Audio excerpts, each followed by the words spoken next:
out there. Tell me if you can see and or hear me. That's going to be important. I'm getting the angry Wi-Fi signal.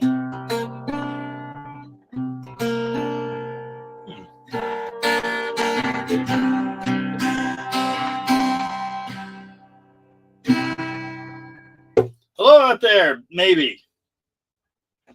Is this thing on? Is it working? We are in a boat. Can you see me, though? That's the important question. Am I doing that thing that's supposed to happen, where the picture moves and the words come through a speaker? Hello, everybody. I'm going to assume it's a yes until someone says otherwise. Bald Butte, so lofty and so high. Carry me to Bald Butte, where the plains wrap around the sky. You can dig a hole on Bald Butte when I die.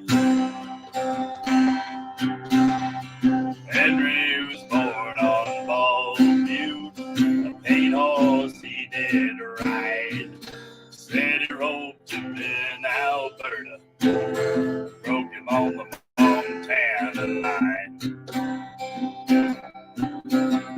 He carved a path through the northwest countryside.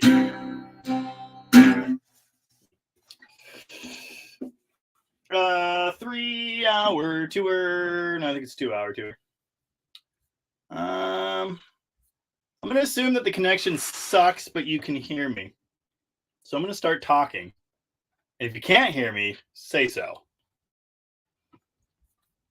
There's a Wi-Fi repeater right there, but I don't think the streaming thing is happy about it. So anyway, hi all. How's it going? This is Dead Dodge Garage Live on a boat edition.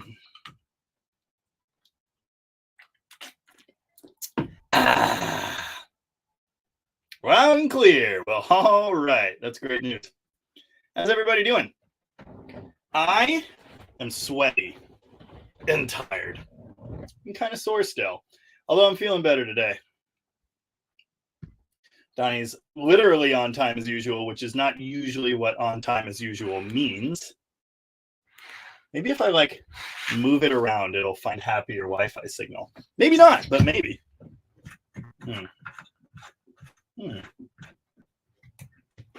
Anyway, over here it was mail truck service day again. Just about every fourth Sunday, I guess, is mail truck day. So much fun. Excuse me, tired. Sunburn from coaching. That doesn't sound ideal. All right. Apparently I'm coming in loud and clear, so awesome. Hopefully the picture's working as well, but that's not as important. It is definitely time to do the thing with the thing. And we are indeed in a boat. I thought I'd try streaming from my boat. This is the inside of my 24-foot cabin cruiser. What's this thing? 1976. I don't even remember. I can't read it from here. What are you? Oh, yeah, Sea Ray. SR 240 hardtop. That's what it is. It's pretty minty.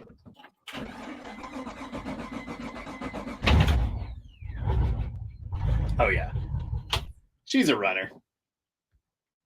Yay!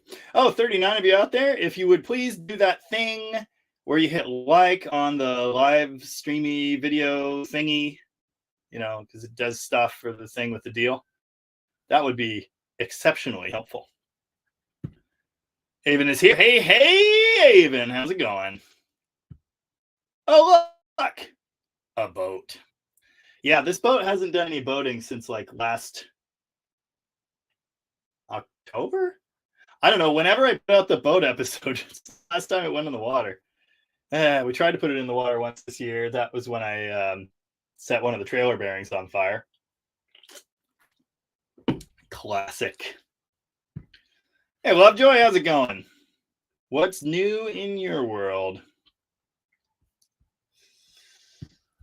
Busted Radio Garage here as well. How's it going, Busted Radio Garage?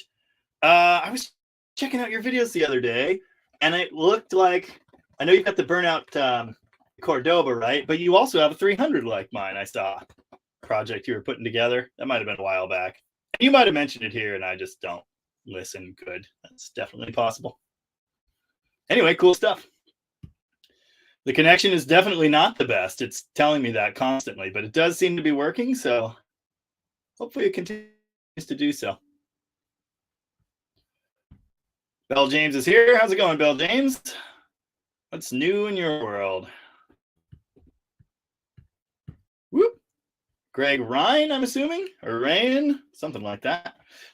Said, awesome, you don't have to pay royalties for your intro music. Well, no, but sometimes my live streams get hit with copyright strikes. So that's always fun. Scott C. Tasso Jr. wants to know if this is going to be a 3-hour tour. It'll be a 2-hour tour. Lovejoy wants to know, 80 Chrysler 5th Avenue. What all is involved in deleting the lean burn system? You need a standard electronic distributor from an earlier car. So I always just say something silly like a 73 Dart with a 318. That works just fine, at the parts store. The standard single pickup electronic distributor with a vacuum advance. You need that. Excuse me.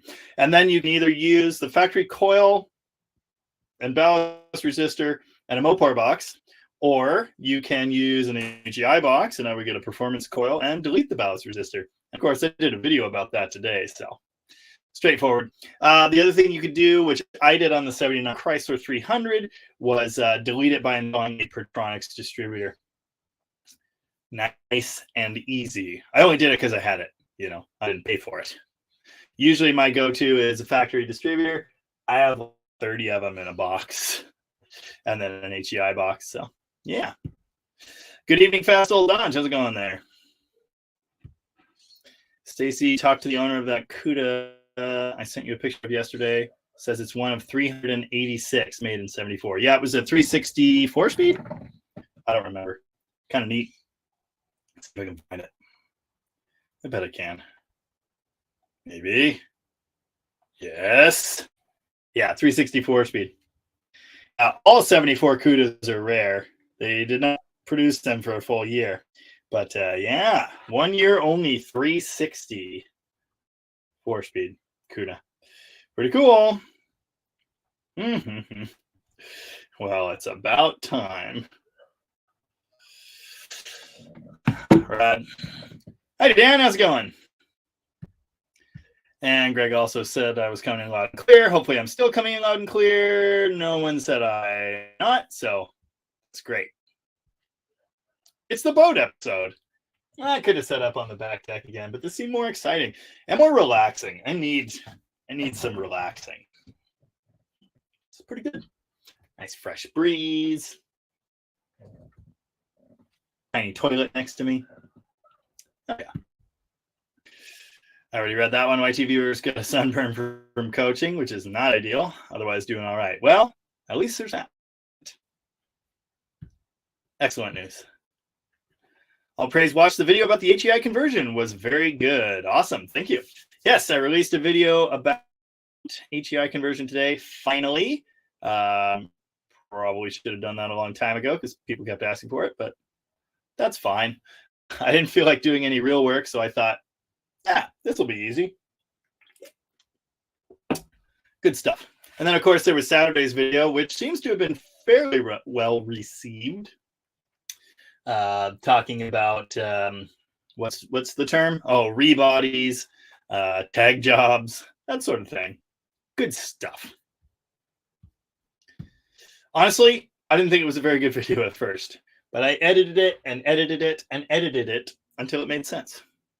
Hello, No Beret. How's it going? I am on a boat. Kind of nice boat, actually. The woodworking in here is pretty minty. It needs another detail.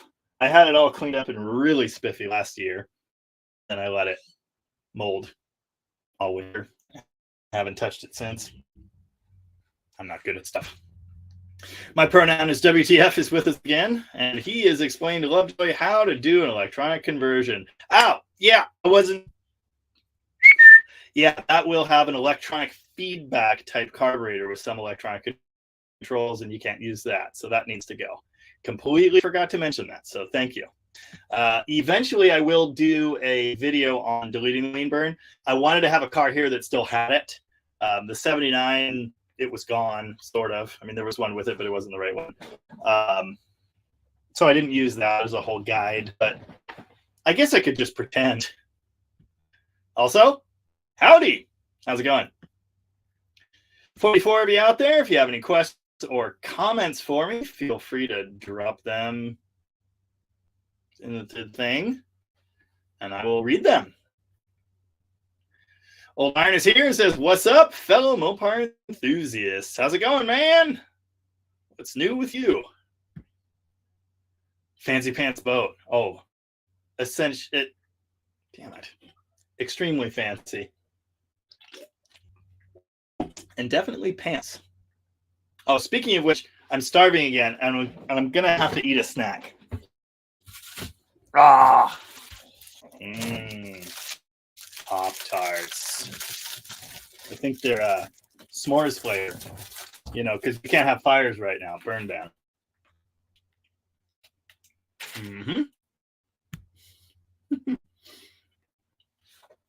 No, Bray says the Sea Ray might have been made near me in East Tennessee.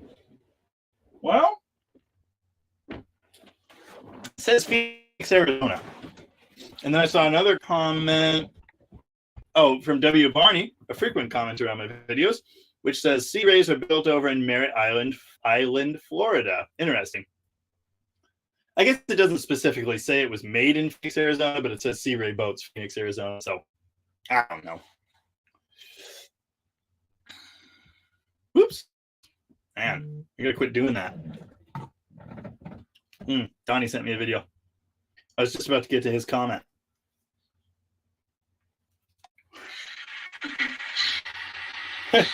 What? Am I just all freezy and jerky? That's cool. Well, that's too damn bad. As long as you can hear me. There's really nothing I can do at this point. I got my Pop-Tart. I got my drink. Seriously, the Wi-Fi repeater is right there. So I don't know why it sucks this bad.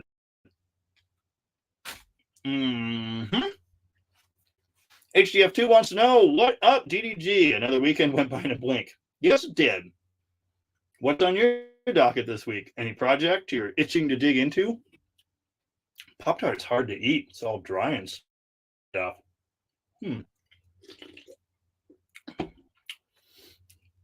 This might be the listen, don't watch episode. Yeah, all kinds of them, actually. My 48 Power Wagon is parked right here. It won't start anymore. That's a problem. So I got to fix that.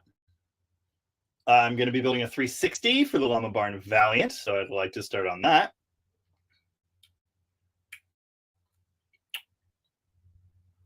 There's something else I'm forgetting. But I'm hoping to dig into both of those things. And also the 69 Charger is still here. Still need to do the flex plate on that. I'm trying to think if I could like move the computer elsewhere, if it might work better. It'd probably just get worse, honestly. Don't know. Yeah. Someone commented bust out another 1,000. Maybe 30 more people will do that because that's usually what happens. A boat is just a hole in the water you throw money in. Donnie says, I appreciate the shout out on the other video. False advertisement appreciates it too. Oh, yeah, you bet. Eric Wilson thought my Sea Ray was a Dodge motorhome for a minute. Interesting. I could see that. No, it is a hardtop cabin boat. And it's kind of cool. It actually has a sliding door and a back wall, so it's a fully enclosed cabin. A lot of boats in this size don't have that. They have like canvas on the back, so I kind of like it. It would be good for rough weather. Not that I would ever be boating in rough weather. Oh, yeah, I read that. Go ahead and give the old like button a slap and tickle. I sincerely apologize if the quality tonight sucks. It probably does. Hopefully you can hear me and I don't always look like a weird robot. I really liked how in Donnie's video, I just disappeared. I teleported. Mm-hmm. Donnie says, I can't have a boat. I'll be known as Captain Jackass. It's not a captain's license. It's a boat operator's permit. I don't remember. But I'm not a captain. Wow. Ray just shared this video link on X, which used to be called Twitter, and Mastodon. I don't even know what that is. Isn't that a band? Mostly Mopar says, pick looks good here. Hope your day was cooler than the 100 plus we've had lately. Yeah, as you can probably see behind me, it's an overcast day. And it only got up to like 73. Slightly muggy, but not too bad. I'm still sweaty anyway. Disco Mobile is here and says, hey, howdy. How's it going, Disco Mobile? What's new in your world?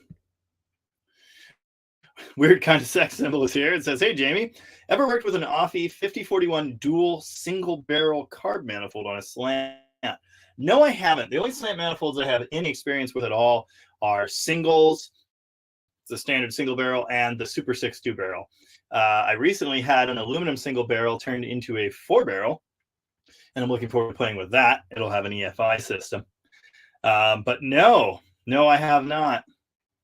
Just today, the Holly 1920 screwed up my life once again. The 67 Daily Driver Barracuda project has a Holly 1920 single barrel that had been working perfectly, and it doesn't idle anymore, which is what they all do. Every single one of them. Such garbage. I hate them. Donnie had knee surgery on Monday, so almost a week ago. And he says, my knee feels less anus with a Les Paul. Thanks for the talk the other day. Definitely was a highlight. Well, I don't see how talking to me could be anyone's highlight, but anyway, I appreciate that. And I wish you a speedy recovery. God. Greg, an old Mopar is 17 holes on the ground that you pour money into. Bob's back with us again, the R Hill, and says, happy Sunday Friday to y'all. Happy Sunday, Bob. How's it going? Hope it's all good. Whoops. Keep doing that. Now that's interesting. Eric Wilson just converted a Sea Ray boat to HEI the other day.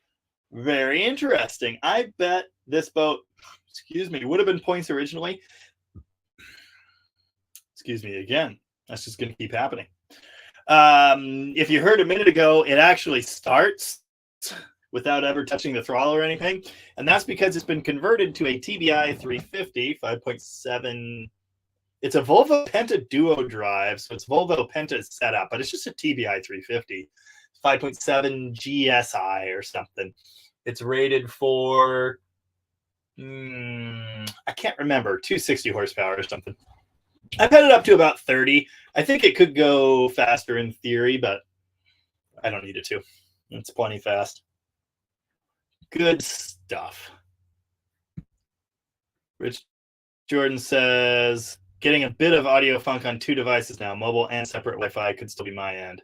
Well, again, I hope I'm coming through because there's not much I can do about it. Ross says, video sucks here also, but audio is good. All right, well, yeah. You know what? Maybe let me try some science. I'm going to try some science, and if everything goes badly, I apologize. Let's try that first. See if that does something. Try this. Okay. Probably exactly the same. All right, here we go. Let's try this. You ready? It'll probably crash. That's how that'll go. Oh. No, it's exactly the same. Okay, well, it is what it is. There's literally nothing I can do. Fun story. Uncle Jimmy's live stream crashed twice today. The first time after I commented. Good stuff. I could go up on the roof, I guess. That would be funny, but then I'd have to like hold the laptop. I don't think I can jive with that. All right, well, I'm just gonna power through. Hopefully you guys can hear me. Science, yo! Break out another 1,000, even worse than Mopars. No, the apartment building behind my shop did not get the memo about the burn ban. I haven't seen any news. I haven't heard anything. I think everyone got out okay. I don't know.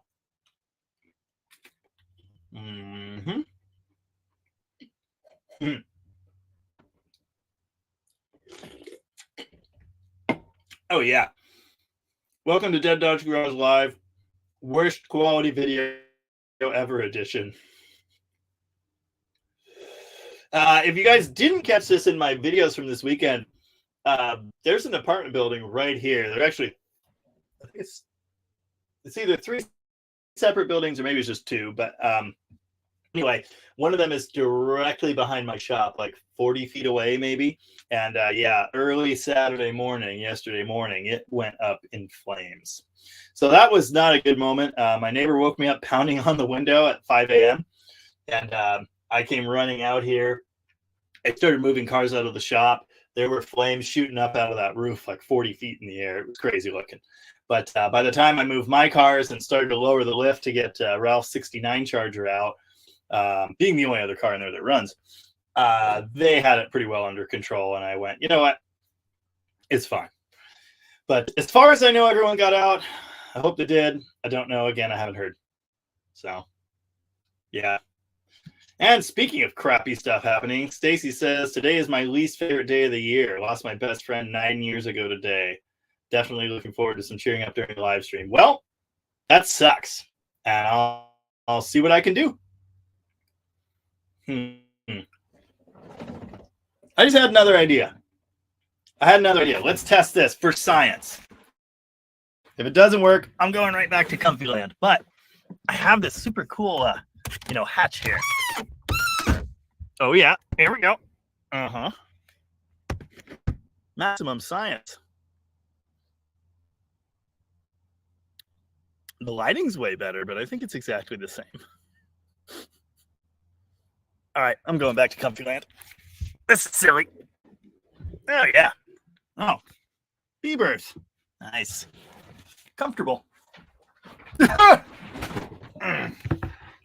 tried. Eric Wilson says, converted to a 1-wire alternator also. I'm about to start calling it the Rat Rod boat before long. Nice. Dan says, not quite down to Jumpy Super 8mm family movie level. Well, I think it's fine. No Brace says, I remember Pop-Tarts when they were new-ish. My favorite was unfrosted strawberry. Haven't had one in ages. Was it a bit better out there? Well, then I have to stand up for an hour and a half.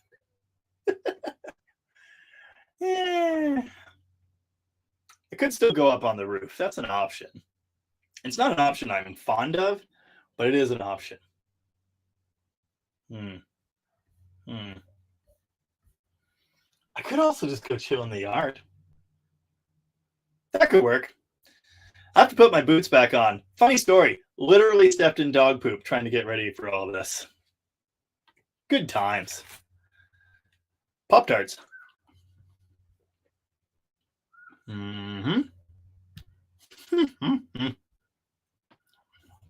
L. James is fiending for another 300 video.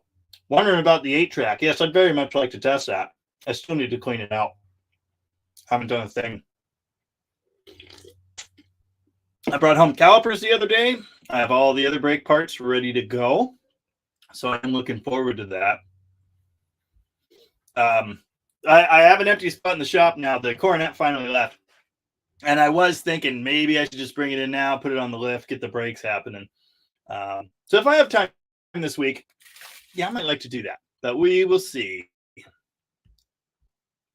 Old Iron says, with my W200, 360 and MP435, seems that when you put it in gear, even if you're at a standstill, amp gauge goes down and the temp gauge does the opposite.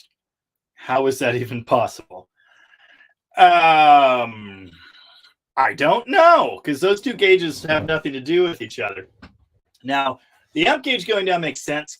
When the RPM drops, the output from your alternator will drop. So that makes sense. But I don't know why the temp gauge would be coming up. That's weird. I assume you mean like immediately, like as soon as you put it in gear. Does the fuel gauge move as well? Just curious. Sit on the trampoline. Mm-hmm.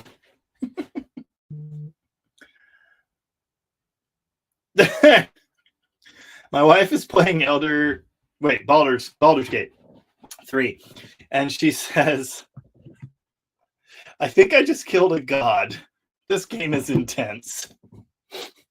That's why, by the way, why I'm not using her office for these live streams right now, because she is in there just all in on that game.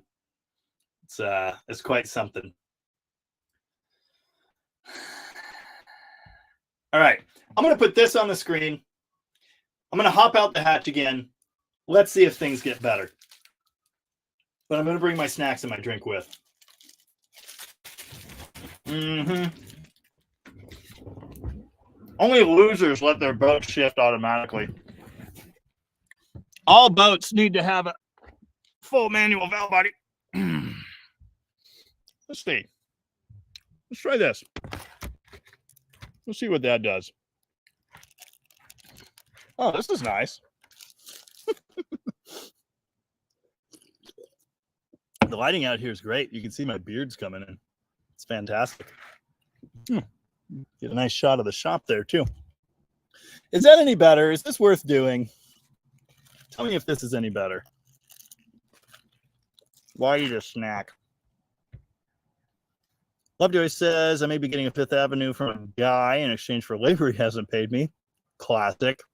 It's got 95,000 miles and it's immaculate, but the lean burn is screwed up. It always is.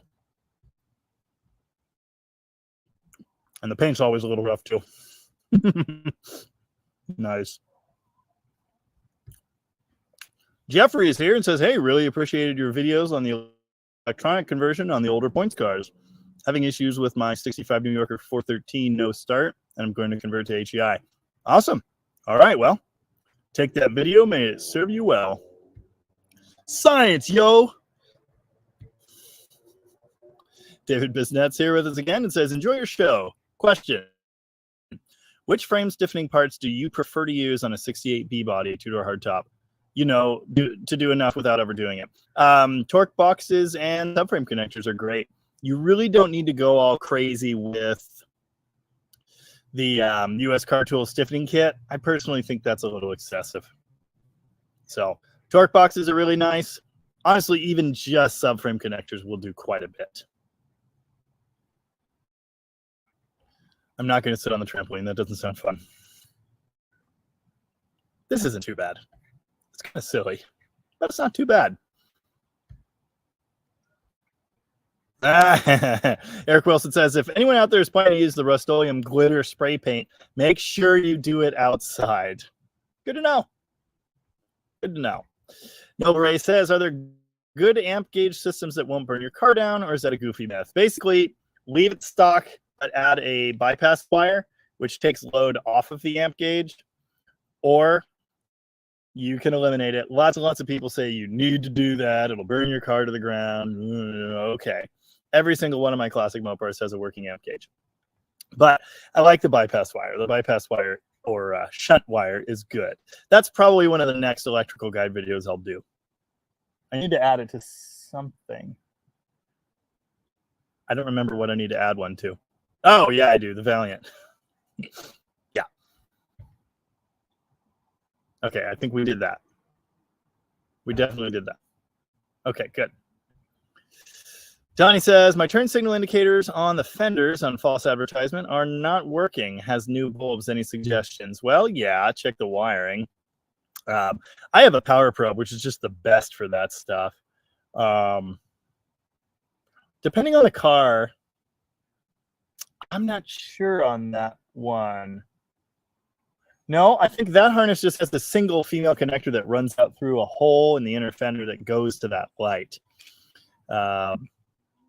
Make sure it's plugged in, you know. Other than that, those sockets are case grounded, so you got to make sure you have a good connection to metal there. But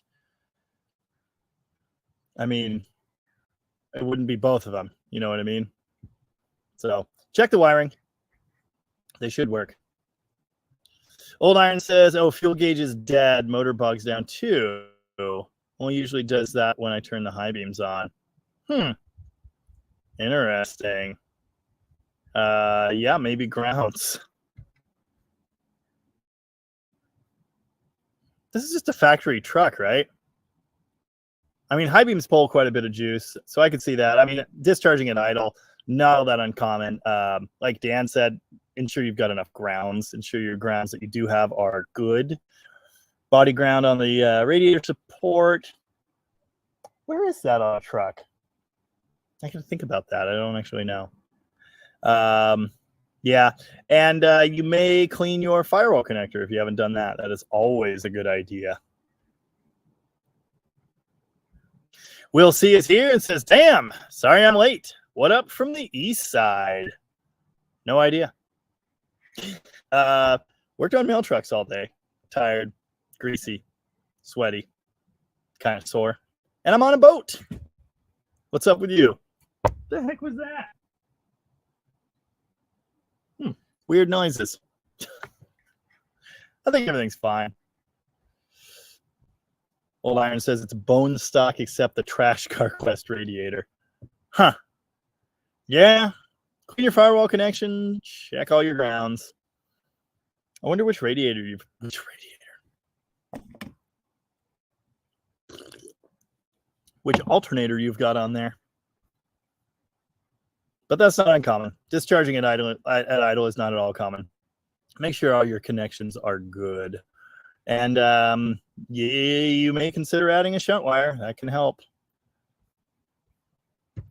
Rich Jordan wants to know, which HEI unit would you recommend? Amazon and even car parts sites are overloaded with randomly named Chinese fakes. Well, I would get a standard ignition brand. That's about the best you can go just buy in a store. Beyond that, I don't know. I've used all kinds of them. My local parts house has a really cheapo generic brand. It's fine. It's called like Formula One or Formula or something. Of course, I say it's fine. I've killed a few of them, but yeah. I'm going to need you guys to re-up with the questions and comments.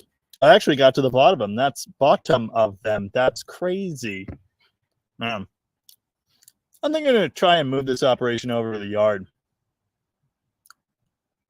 There will be some science involved in that.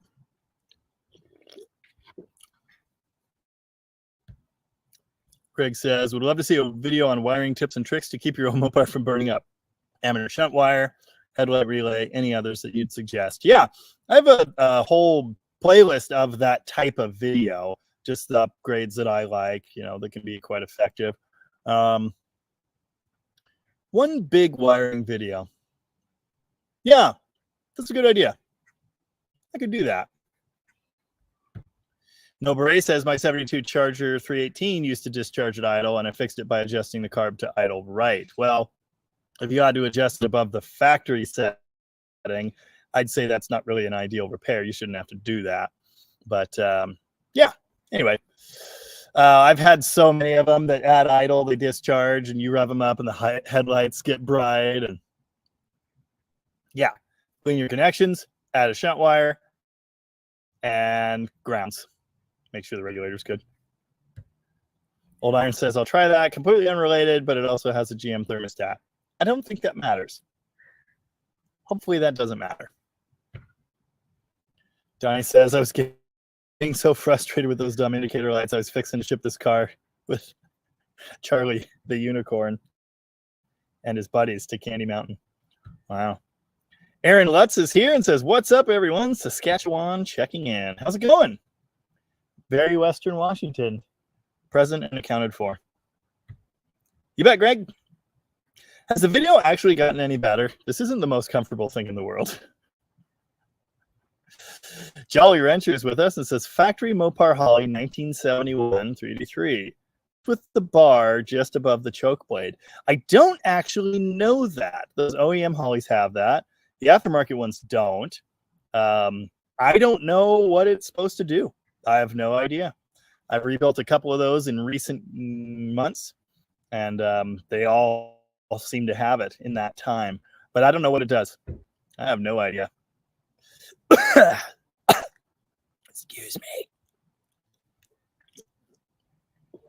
Rich Jordan says, how would you gut a Chrysler ignition box, remove all the potting, etc., so you could mount an HEI module inside using the heatsink wired to the factory connector?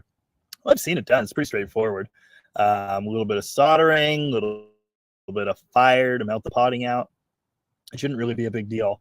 I actually showed one of those on video that I found in a random bucket at Rocket not too long ago. But yeah. But yeah, it can be done. It's not too hard to do. Donnie says, running out of questions and comments, we could play Stoned Mario Kart. I have it on the Switch, so careful what you wish for. Apparently the video is still jerky and the audio still sucks. So, all right. I think I'll try to move to the yard. Bear with me. Smoke them if you got them. Grab yourself a fresh beverage, a Pop-Tart, that kind of thing. Yeah, this is great. Super awesome and fantastic. Oh. Whew. Have I mentioned my back hurts? It does. I don't know if I'll be able to do this. I might have to finish my snack. Welcome to Dead Dodge Garage Live, the constantly changing camera angle episode. Oh, yeah.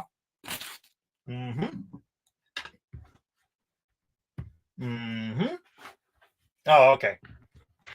So it was wrong when you started, and you had to fix it.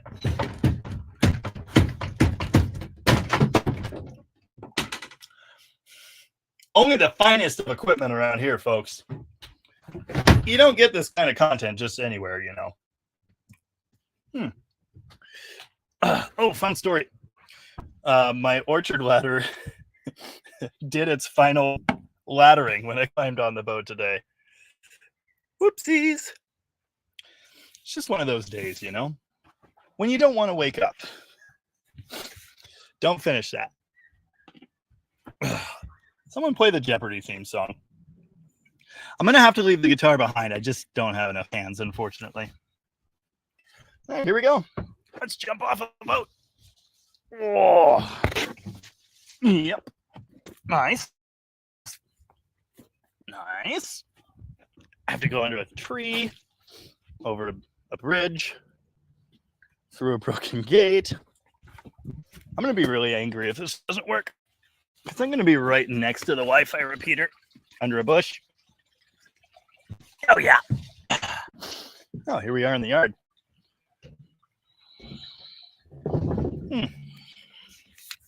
Well, how about now? Any better? If not, I'll just keep going and move to the pool. Wow. It still says reception sucks, and the repeater is right there. I'm going to burn it with fire. Not the guitar. All right. Am I coming through any better? Was it worth all the effort? Let me know.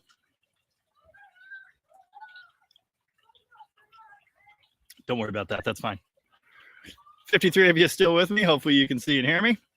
And if you have any questions, go ahead and drop them. Same. All right. I'm going to hit a button. That's weird. Should I hit the button? I don't know if I should hit the button. I'm going to hit the button.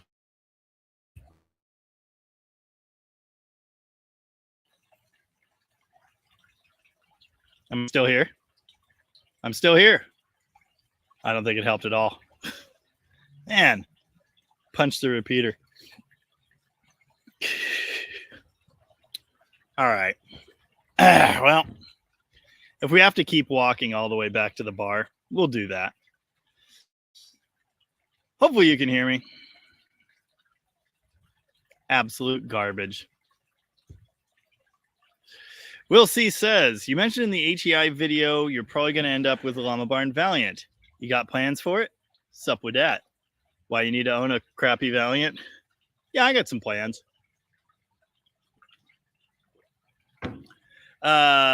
Wicked plans. Yeah, my brother's going to keep the engine, so I get to build a different engine. I just bought a brand new, freshly machined 360 blockheads, crank, everything. Nice 40 over pistons.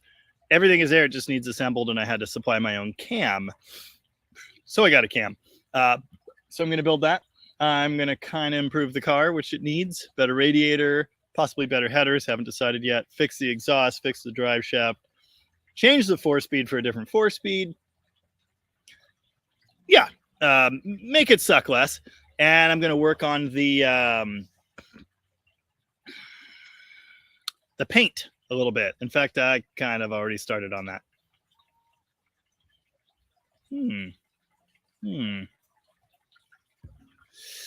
David Bisnet says, thanks for all the excellent electrical videos. Very helpful. Oh, when I do get the Llama Barn Valiant done, I'll have to test it. You know, you got to test it. All right. I'm going to call failed experiment and walk to the bar. So come with me now on a journey through time and space to the land of my back porch. In a moment, I'm going to change Wi-Fi networks, and if I disappear for a second, I'll be back. Oh, that's a bee. Watch out for bees and rose bushes. All right, here we go. You ready? Hitting the button.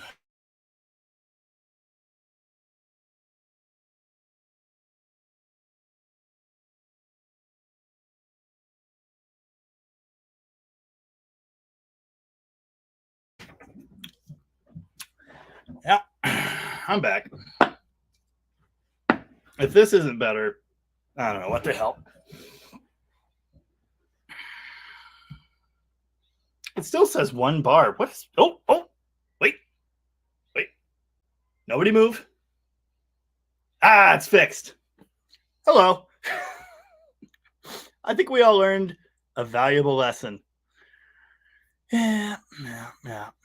It's restored.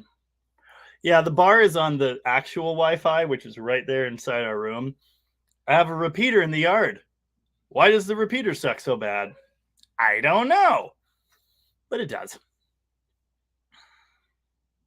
Oh, David Bisnet said, thanks for all the excellent electrical videos. Very helpful. Happy to help.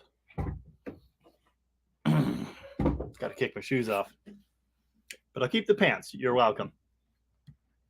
YT Viewer says, looking like we're going with a 383 in the 66 Valiant. Wow. Couldn't get Gen 3 Hemi mounts for the early A, so plan B it is. Huh. I've seen it done. I don't know why no one has the mounts, but cool. 383 will be nifty. Looking forward to seeing that. I think everything is fixed now. We learned a valuable lesson, which is that you can't stream from the boat. Sometimes the Wi-Fi sucks right here too, which is ridiculous because it's 20 feet from the router.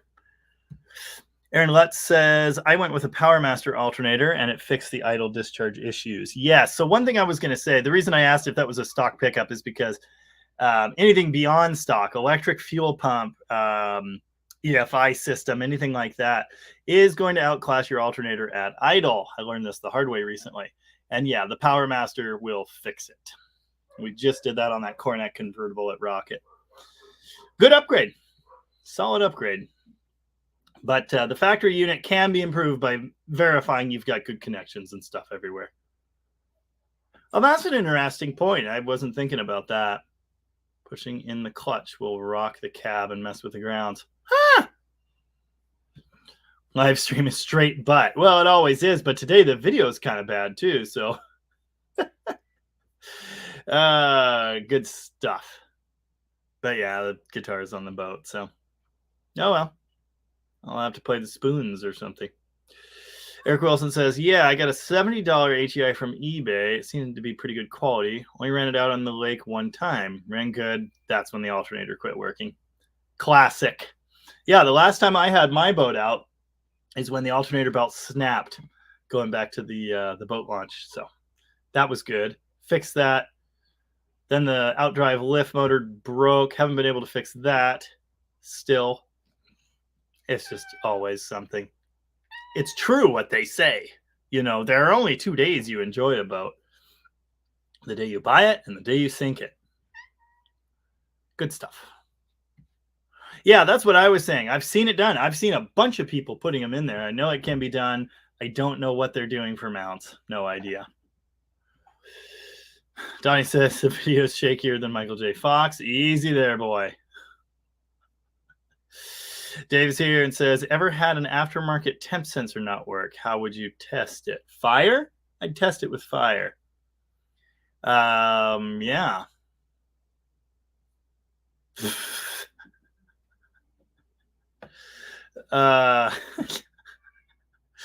It's like poop on a windshield. Turn off the windshield wipers. You're just making it worse.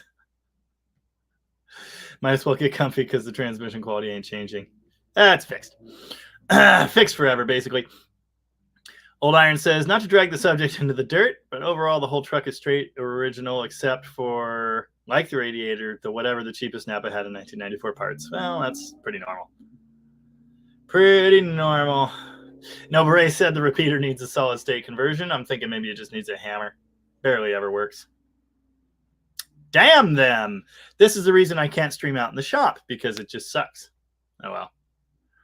Jolly Rancher says, that 3D3 Holly has interesting features. Did they have a 780 CFM in 71? I'm not sure on that. I do not know. Yeah, the Mopar Holly also, so it has the regular fuel transfer tube, and then it has another tube in there as well that's like copper. And I know that because I polished one recently. Or is it brass? I think it's copper. I don't know. It's shiny. Anyway. They're kind of funky. Oh, and the fuel routing's different too, isn't it? I think it is. I don't remember. Will C says, yes, I need a crappy Valiant in my life. Well, we can talk. Dave's glad he doesn't have a need for a Valiant. As usual, I'm planning to do what I want with it. You know, build an engine, do 4-speed things, burnouts. Maybe drag race that car? I don't know. It's got the wrong gears. Do some fun, see some stuff, and then I don't need to own it forever. So, yeah. My brother also made noises like he might want to buy it back someday once I've fixed everything wrong with it. So I guess we'll see. Eric Wilson says, so people didn't care too much for the Wagoneer video, eh? No, not at all. No one watched it. It's not a Mopar. I count it as an honorary Mopar, but no one else agrees. Yeah.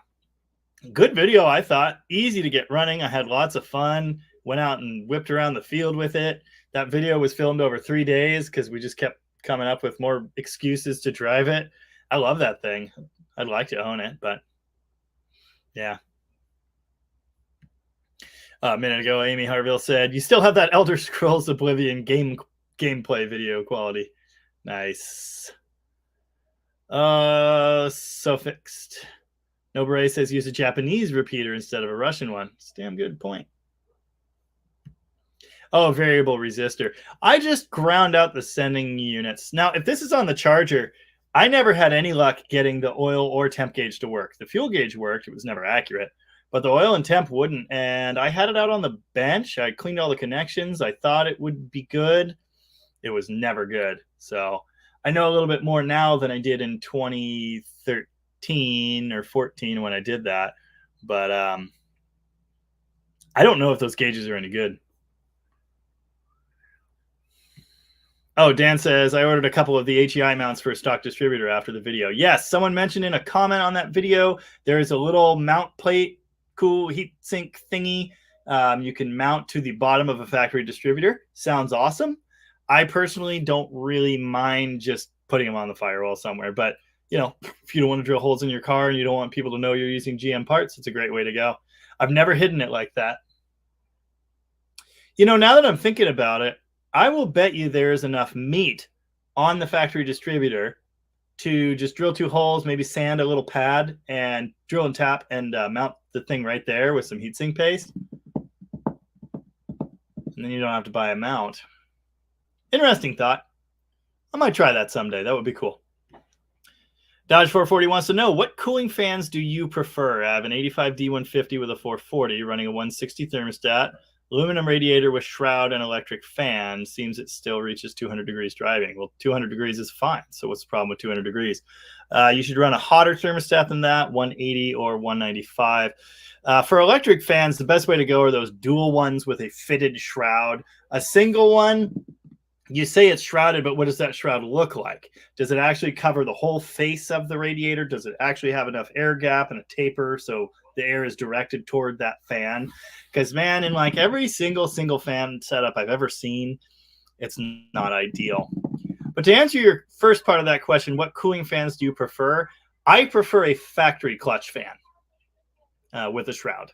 And if you want to have the electric one on the front, flipped around and used as a pusher, nice idea. But yeah, beyond that, that's kind of all my thoughts. Whatever you do, if it's going to be electric, it's got to be on a fitted shroud. So yeah, and a colder thermostat doesn't make your engine run cooler necessarily. There's one other facet to this. Make sure your base timing is set right. I don't know what your timing curve looks like, but the 69 Charger that's here right now, it does have fitted. It has a cold case setup, radiator, and dual fans. And it was getting hot. Well, the base timing was at like, I don't even know what. I didn't check it with a gun. I just went advance, advance, advance, advance, and it got better and better and better. And all of a sudden, it stopped running so hot. The later your timing is, the more excess heat, the more the combustion heat in your engine leaves in the coolant as opposed to making power. So make sure your timing is set correctly. That can make a huge difference. Donnie commented, I haven't seen it yet, and then he messaged me to say, don't beat me. Oh, I see it. Don't beat me up so bad. Too bad. I can't spell tonight. He's medicated. Oh, good stuff. Mopar Man 67 wants to know, do you like Pertronix 3? I'm using it on my 67 440, and it's been perfect for the last 4 years. Pertronix 3 is their distributor setup, right? Instead of their old school drop in. I have to double check this because I know the Igniter 1 and 2, those are the little boxes you can put in there. Or is the 3 the one with a rev limiter? Okay, maybe that's what it is. Igniter 3, solid state. Yeah, that one's got the adjustable rev limiter. It's good stuff. It's good stuff. I like Pertronix. I've had good luck with them. So, yeah. My mom says I don't look like I'm on a boat. Well, if you'd gotten here on time, I started out on a boat, and the reception was absolutely horrible for some reason, despite the Wi-Fi repeater being 25 feet from the boat. So then I got out of the boat, moved to the yard right next to the repeater, and it was no better. So now I'm back at the bar. And incidentally, now it's showing 1 bar of Wi-Fi, like I'm having connection problems again. You shouldn't have said anything. Wow. Good stuff. Dan Tupper says, I grew up with boats. I own no boats. I learned, but also learned how to fix the heck out of them. Nice. No Beret liked the Wagoneer video. Yeah, I did too. Thought it was a good one, but no one else liked it. So, oh well. Okay, that's not. I can't say no one else. It's just that as my videos go, it just didn't get enough views, if that makes sense. When videos, I have to laugh, react. My wife's comment message. That'll teach her. I'm still showing 1 bar of service now, so hopefully this doesn't suck too bad. Anyway, as I've discussed in previous lives, when a video isn't exactly the right thing for my channel, it hurts all my videos for like weeks. So yeah, the Wagoneer was part of that. I just have to be careful. But I liked it. I thought it was a great video. Coolest Channel is here and says, coolest channel here from Instagram. Just started watching your show on YouTube. Love it and subscribed. I have a 1970 Fleet Service Monaco 383 wagon. That's awesome. Also says, lots of fun videos on my channel. Hope you enjoy. I'm watching everything you got. Love it. Well, thank you very much. With a channel like Coolest Channel, I guess you'd have to have some cool videos. But thanks for being here. This is the spelling mistake I'm not allowed to beat Donnie up for. The Wagner video would have done better on the Beyond the Dodge Garage. Well, like I said, we've got some time before that makes sense. Aaron Lutz says some older Jeeps and Fargos reside on our farm. Awesome. Where is your farm? American. Wait, aren't you Canadian? Didn't you say you're in Saskatchewan? No, yeah, Saskatchewan. So are you saying that I need to come to your farm and play with older Jeeps and Fargos? Because I'm all in support of that. Coolest Channel wants to know. Here's a fun question. Where do you think the compression ratio would be between 906 and 516 heads on a flat top? 383, non-HP, 1970. I can't tell you what the ratio would be. By 1970, they all would have been the open chamber 906 type head, and it definitely dropped some. They were higher compression with that closed chamber head, but it also wasn't as good. So it's like, I don't know. I don't know what to tell you. I don't know how to explain this. I know dick all about compression ratios, which is a really funny thing to say as someone that's built a whole lot of engines, but it's like, I kind of just ignore them and it always works out. I have a bit of a problem with numbers, not math, but like tire sizes, for example, make no sense to me. And compression ratios, I don't know. I don't know what it was stock in 1970. I don't know how much it would go up with that closed chamber head. No idea. It would go up, but I don't know if it's enough to make a huge difference. As my engine machining friend Randy likes to say, 383s are compression challenged anyway. So extra compression, if you can get it, is great. I hate to suggest that you should buy expensive parts, but a closed chamber aluminum performance head is going to do a whole lot better. But yeah, I don't know how many points of a point it's going to go up with that change. Can't tell you. Dust Devil Garage is here again. How's it going, man? He says, I think the Wagoneer is a Mopar. I'd love to get one for a tow camping giant dog hauling vehicle. Oh, hell yeah. And Dan Tepper dug it too. Yeah, it's cool.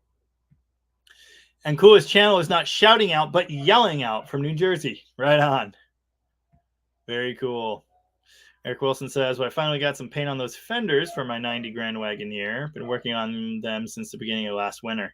Well, there's all kinds of things that I've been working on since the beginning of last winter, so I am right there with you. My poor Power Wagon. Yeah. The Dave Duckman is here and says, what up, Trim Tag Duck? What up, Dave? How's it going?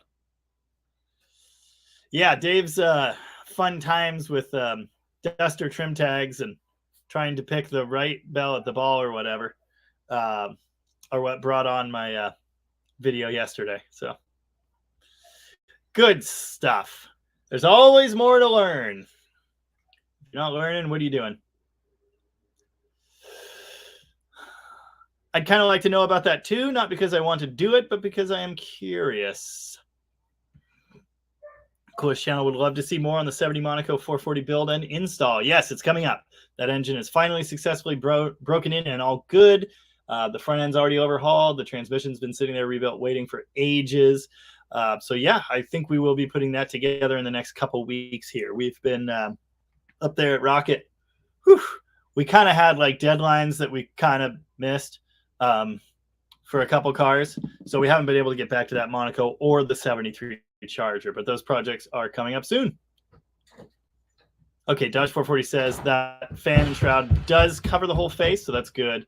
Very interesting. Old Iron says, can I... Oh, would you go close the door so none of the other dogs come out here? No. Oh, you will not do that? Yeah. Wow. Typical. Ava's here. Hi, Ava. Hi. How's your day? Good. What are you doing? Super fun stuff? Yeah. Meh. Bending my makeup. Nice. I like your makeup. Yeah, I did bends. Wow. I'm bending mine. Excellent. Well, okay. Old Iron wants to know, can I post a fake book Martin's marketplace link here? I think it'd be something you'd be interested. Sure, you can. I think it'll show up in these comments, and I'll try and look at it. If not, you can always message me. Oh, Aunt Caitlin says hi. What are you doing? Hi. Hi. I'm on my thing. Well, oh, to watch my stream? No. Good. Don't do that while you're sitting here. It'll make bad sounds. Yeah, you can post it here. It might work. If not, you can always message it to me. YT viewer says wagging your video was great. People are stupid for skipping it. Well, I mean, I can't say that because the problem is, again, it's just outside of the norm for me. And so many of my viewers are hardcore Mopar people. They just don't watch other things I post. And that's understandable. And it's my fault for thinking that I can just do whatever I want. Hi, Zero. Where did you go? She took my phone and vanished. Typical. Anyway, no, you're probably right. Yeah, they're stupid. There we go. Good stuff. Oh, Snowmonk said in response to Dodge 440, Spall electric fans. Very expensive, but holy smokes, do they move air. I've never tried them. I think I've heard of that brand, but yeah. Ross says, having lived with every time with a double tap today. Having lived with a 440 in a daily work truck for many years, the factory clutch fan with as many blades as you can find, and the factory shroud is good advice. Yeah. Yep. That is my preferred method. It works really well. Or any mechanical fan. And I think we were talking about this. Yeah, we were a week or two ago. A solid mechanical fan or a clutch fan too far from the radiator with zero shroud has always done just fine for me, whereas a single electric fan has never done just fine for me. And that's why, I've done the research, and that's the way I'm going to go every time. I want a mechanical fan. In the Dart Sport build that I've got coming up, we are using a cold case setup because we didn't have any factory shroud, any factory fan. We're doing a Magnum conversion, and we decided, hey, this makes sense. It's a nice setup you can just buy. And so we'll see how that goes. Of course, similar setup in the Red 71 Hemi Swap. So far, so good. But yeah, I just wouldn't do a single electric fan. It has never worked for me ever. But if your shroud setup is good enough, okay, yeah, it may well work. Stage Zero Jason is here, and he is driving a new truck after doing an HEI conversion today. Wow, 6,000 miles since I completed 6,000? Oh, since you completed the truck, and it's finally driving great. Guessing bad Mopar box. Yeah, we had talked about that truck before, and it's horrible fuel economy. So it can't possibly be worse, right? 70 of you out there, if you haven't hit like on the stream, please do that. Because it does stuff for the thing with the deal. And if you have any questions or comments, concerns, feedback, criticism, you want to make fun of me for driving cars with kickdown linkage, anything of that nature, go ahead and drop it now, and I will get to your comments. My daughter absconded with my phone, so I don't know if Tony's still live or not. Usually around the time Tony bails out on the live stream, more people start piling in. So if you're joining us from Tony's live, welcome. Nah, he's still going. Nice. Oh, if anyone's subscribed to Rocket Tom, you might have seen he put out a video on a cool Survivor six-pack Challenger today. And if the graphic, the thumbnail, looks suspiciously familiar to you, there's a reason for that. Oh, wait, hold on. I skipped around a little bit. 1 second. Hold on. Will's Garage is here and says, my buddy has a 13.5 to 1, 396 small block Chevy race motor, rolls over slow and warm. It's not a timing issue. Any ideas? Replace the starter. That's a really common GM thing, actually. It's something I've experienced a lot. And if he doesn't already have one of them fancy race starters or whatever, that might be a good investment for him. Coolest channel's name's Cal. Keep up the awesome work. Thank you very much. I will try. Snow Monk says, DDG, looking to install an aux trans cooler. Run it post-factory red cooler or plummet solo and install. 67 charger, 727 auto, 318, pending 383. I think you want to go after. Because if you go before the radiator, then the radiator just raises the temperature of the antifreeze back to the temperature of the coolant. So you want to run it after your radiator, into the radiator, and then out into the cooler. You can plumb just the external cooler. Jasper actually recommends that for their remanufactured transmissions. They just give you a big, humongous cooler and say, bypass the radiator, run this. They usually give you custom lines, and that's that. If it's big enough, you'll be just fine. But it's your call. You know, I have run them just the transmission cooler with good success. So either way works. Oh yeah, we did that. Okay, now we're back here, and Lutz is trying to decide if I should use comp lifters in my new 418 stroker build. They'll have 2,500 crown to them. Thoughts? Well, first off, I don't know if that number is correct for your cam or not. Hopefully it is. Do they look good? Does the machining look nice? I mean, I don't know. The only ones I've seen fail are comps. So, you know, there's that. But also, I've had them be just fine. I just broke in a set of comp XE lifters on a used comp XE. Well, actually, I guess it's a big mother thumper. Whatever. Doesn't matter. Anyway, a set of new comp lifters on a used cam in that 440 Marine 440. And it worked fine. So maybe you'll be fine. I don't know. I can't tell you that really. I mean, you measured them, you check them. That's kind of the best you can do. Oh, hello. Hi. Close the door, please. Hey, can you bring me a snack? I don't know. What sounds good? How about a Rice Krispie? Thank you. Sometimes she's helpful. Usually not. She has really good hearing. Ross says, Wagoneer video. I loved it. What did the analytics say about people watching the whole thing? I don't know. Let's find out. Yeah, I get that would be interesting to know. Like I've said before, I don't usually pay attention to all that. So just, okay, here for context, that video went up July 29th. So that was almost a month ago. It's got 5,117 views. The video I put up yesterday has 4,367. I thought it was at 5,000 already. It must have been 4. Anyway, I don't know. Let's see. Are you opening it for me?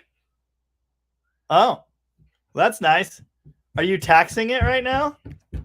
Thank you. Remember yesterday when you got me one of these and then you threw it and it got covered in cat hair? Yeah, because he said, oh yeah, I just remember we had cookies. And then I said, dang it! And I threw it on the floor. Ridiculous.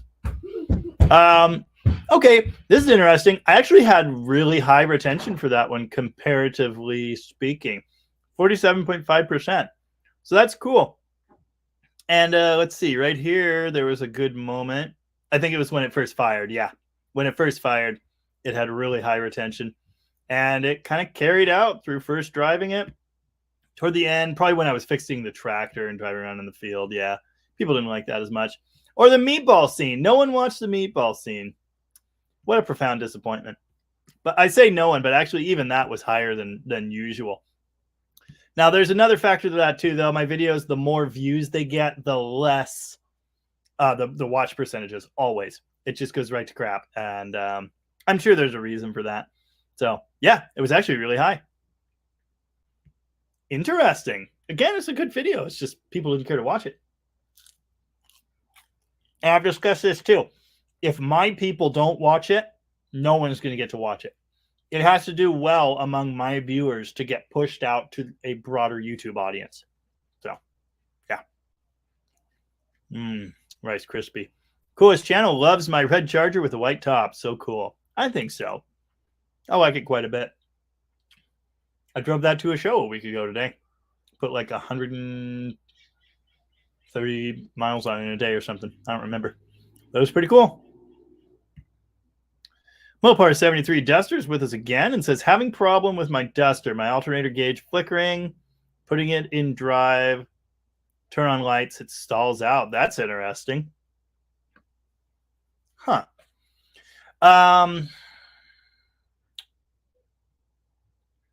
In my charging system video, I have a few different tests that might help you. Check with it off. Check the voltage at your alternator stud, then check the voltage at your battery. Positive, make sure they match or are very close. If there's a big difference there, you probably need to add a shunt wire. Make sure your regulator is any good. Next, check all your grounds and clean the firewall connector, which is something I talk about a lot. It's interesting, it actually stalls. That usually they don't do that. Yeah, stage 0 Jason just happened to be getting into his HEI conversion as I posted my video, which is incredible. It was done and uploaded last night, and I meant to have it go live at 8 a.m. my time, but I passed out before I could make that happen. And because of the exciting night, the other night, what with the fire and not sleeping and all, I had to catch up on sleep, and I didn't wake up today until like 11 a.m., which is insane. I never sleep that late. Really inconvenient, too, because I had to do mail trucks. But anyway. Aaron Lutz has a 63 Fargo D300, a 63 D500. Nice. And a 63 Gladiator. I love everything about what you just said. It's awesome. Yeah. That. Better voltage regulator, added ground strap between firewall and engine block. Yep, so that's why I say check grounds. There should be a ground at your radiator support off the battery negative. There should be a strap from the back of the engine to the firewall. And then obviously the main ground, which is probably fine or it wouldn't start. Donnie says, Victor Hansen from Hansen Speed Shop, I've heard of them, said he loves the content. You're a big inspiration to the Mopar community in Denmark. He would comment, but he's asleep. I'm the messenger. Awesome. Well, thank you, Victor. That's cool. It's the nobody can spell a damn thing Sunday special. I'm the president. Nice. Huh, people miss the meatballs. No, they didn't watch the meatballs. Brad's Restorations dropped in and said, my phone signal is poor. Can't watch live. Thanks for all your videos. Educational content. Thank you very much, Brad. Good luck. I keep getting this stupid Wi-Fi symbol. Hopefully it's still working. I don't know. It can't possibly be as bad as it was on the boat. Anyway, Coolest Channel worked out the compression ratio from 8.7 for the 290 horse to 9.5-ish. With the carburetor perfectly tuned, good vacuum, I get real snappy throttle response. Clips on my channel. Cool. Very cool. I mean, with the carburetor and timing curve set right, anything can have a snappy throttle. I'd tell Ava hi for you, but she left. Stole my phone. Typical. Coolest Channel says next garage has it goes up about a point, so that would explain the extremely deep rumbling idle. Not to mention, Google talk to text is nuts. Typo warning. Nick's garage. Got it. Yep. Ross says part of your appeal is you do whatever you want. Of course. It's just within the parameters of my channel. This is something that makes sense for my channel. So I just have to keep it in that. I'd love to do more different stuff, but the other thing is I'm almost exclusively working on Mopars anyway. I don't do videos of the regular day-to-day repairs. I don't do videos of mail trucks because no one would watch that. I try to do videos that are entertaining and people will like. And again, my people, the people that have subscribed to this channel, are largely Mopar people. A lot of people will watch anything I make, and I do appreciate that. But I've tested the theory several times. Non-Mopar videos, they just don't do well. And when they don't do well, it hurts my channel. So I have to think about that all the time. Timothy Russell is here again and says, what's up, DDG? What's up, Timothy? I'm just doing normal stuff. Zero. What are you doing? Come on. Quit staring at the neighbors. Next, you're going to try and go say hello. Come on. What are you doing? Oh, yeah. That's a quality dog. Yeah, he doesn't want to be on camera. That figures. He's a shy boy. I was on a boat. I am no longer on a boat. I'm at a bar now. I'm not on the bar. Mm-hmm. Is anyone still playing the Dead Dodge Garage drinking game? I know I am. Oh, that's funny. Night, Old Iron. Take it easy, and we'll see you later. Donnie said Rooster's name, so he appeared as if by magic. That's a cool trick. Anyway, All Classics Restoration is here again. It says, hi, Jamie and DDG crew. Just stopped in to say hello. Editing video from Moparnat's show. Awesome. Good to see you. Hope all's going well in your world.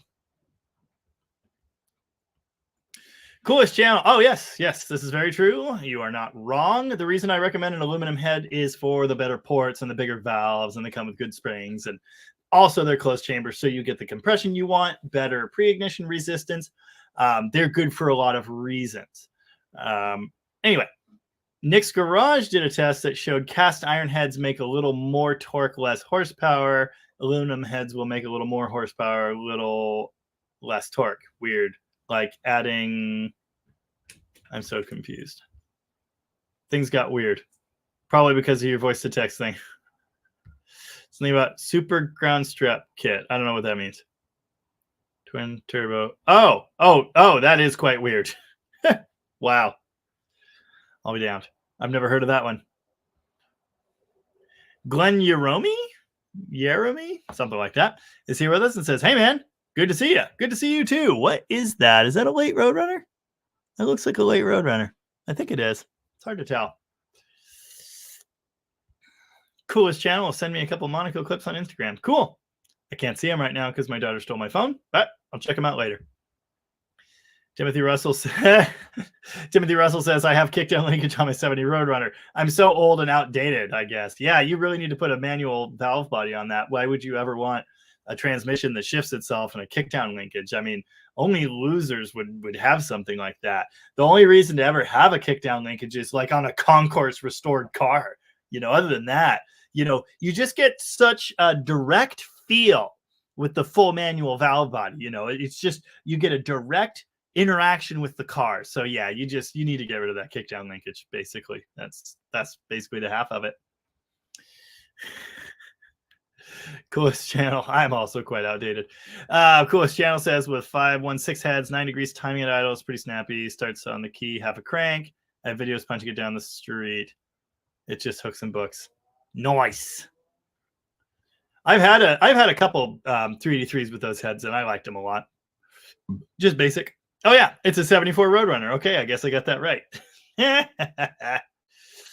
Are we drifting into commenter voice? Yeah, that was my impression of that stupid guy from the internet. He who shall not be named. Glenn says, I have no rear lights in my 74 Roadrunner. I've replaced bulbs, flashers, fuses, turn signal switch. Thoughts? You mean no lights at all? No running lights or blinkers? So I would say bad grounds to the sockets, but usually with the grounding problem, you still get running lights. And then when you hit the brake or a blinker, the light turns off instead of getting bright. But if you have nothing there at all, how's the wiring connector behind your driver's kick panel look? Make sure it's connected and tight and not covered in corrosion. That would be my first thought, because if you've been through all your fuses, flashers, all that, yeah, you should have lights. Yeah, again, even with the background, usually you will get something going on back there. So check out that main connector. Worth a shot. Sorry, Javi commented, and his picture is almost the same as Glenn. So for a second there, I was getting really weirded out and thought his name magically changed. Donnie says he was having the same problem as Glenn on his 73 Plymouth, and the problem ended up being corrosion on the post of the fuse block, right? Because then no power would get through. And I've had that before too. But you are talking about two different fuses. So I'd see one or the other. But both, you shouldn't have that happen from one bad fuse.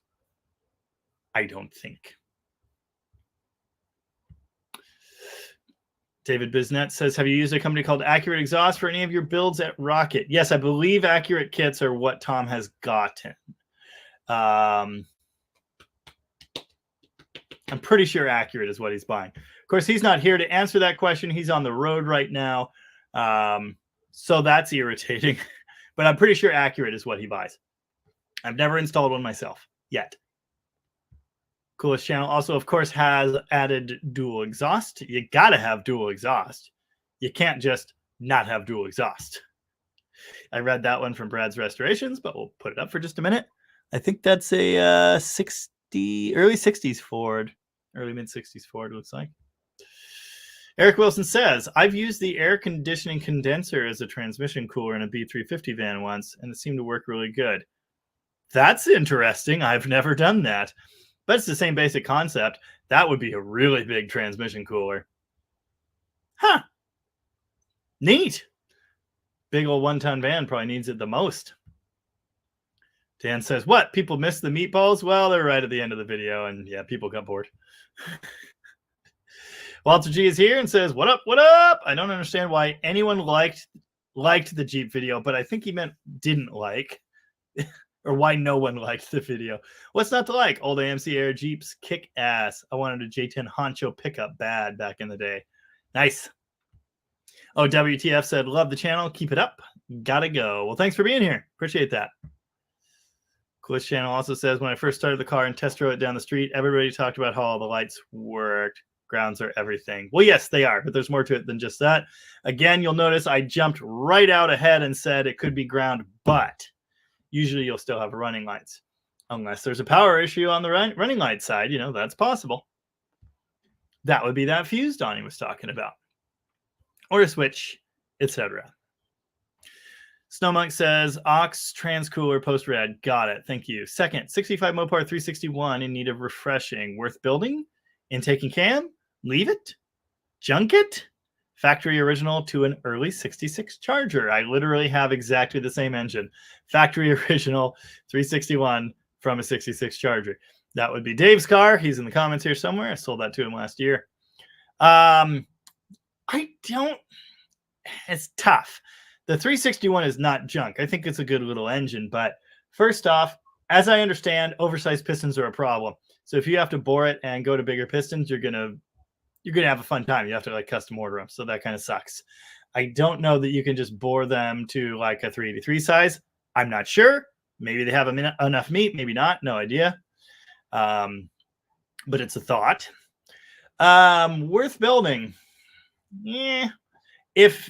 In my case, so with that Charger, it was the original engine of that Charger, and I was going to put it in that Charger again one day. So I would have done a mild build on it. Nothing crazy, but, you know, just a little bit of extra pep, but a nice treatable engine. In some cases, yeah, I think, you know, I don't think they're scrap metal.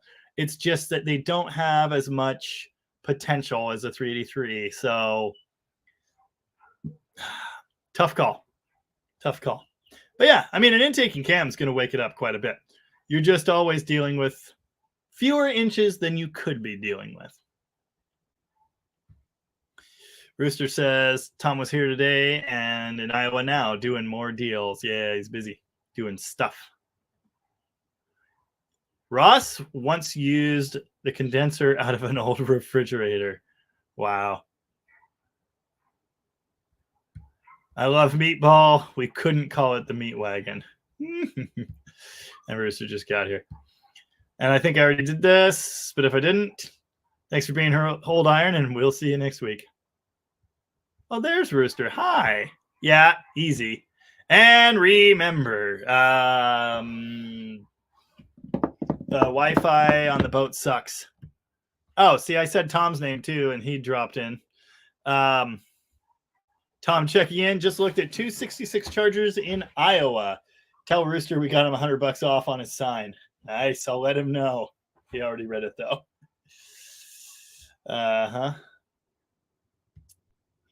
My mom says, I think the nurses would be very unhappy if I had somebody smuggling hard cider for me to swill. So I'm not indulging in the DDG drinking game.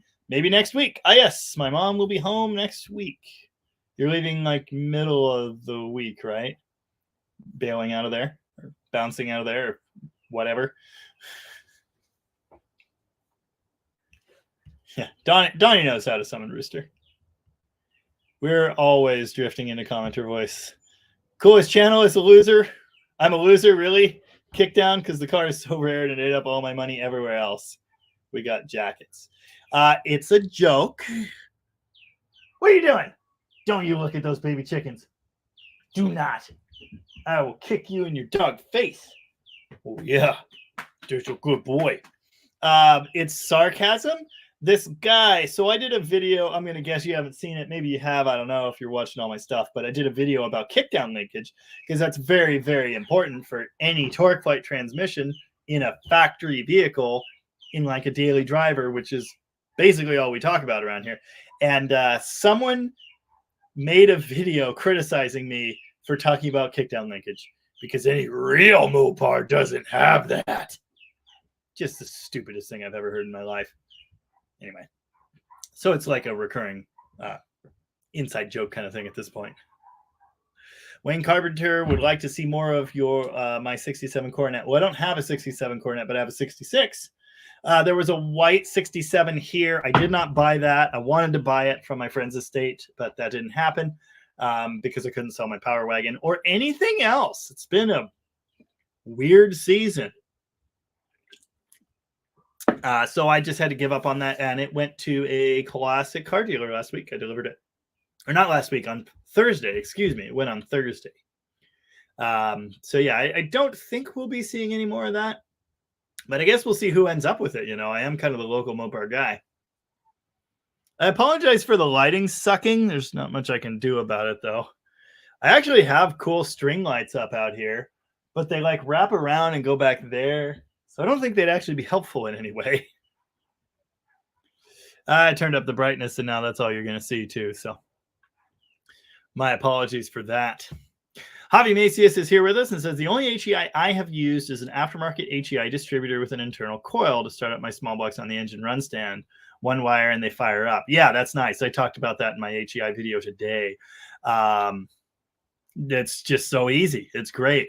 And they do have those all-in-one HEI type distributors that you can get for like anything now, you know. Donnie just put one on a straight six Mustang. It's just, I don't like the look of it. I much prefer to see a factory type Mopar distributor sitting there, you know. And then of course there's MSD and Excel and what have you. And again, I prefer a stock look, but it's fine. You know, it works well if you've got the room for it. Those conversion ones are fine. Here's a fact. Never met a Mopar person who wasn't cool. I just told you about one on the internet that isn't cool.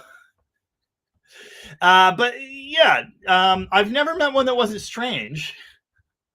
All Mopar people are kind of weird and usually hoarders. That's been my experience.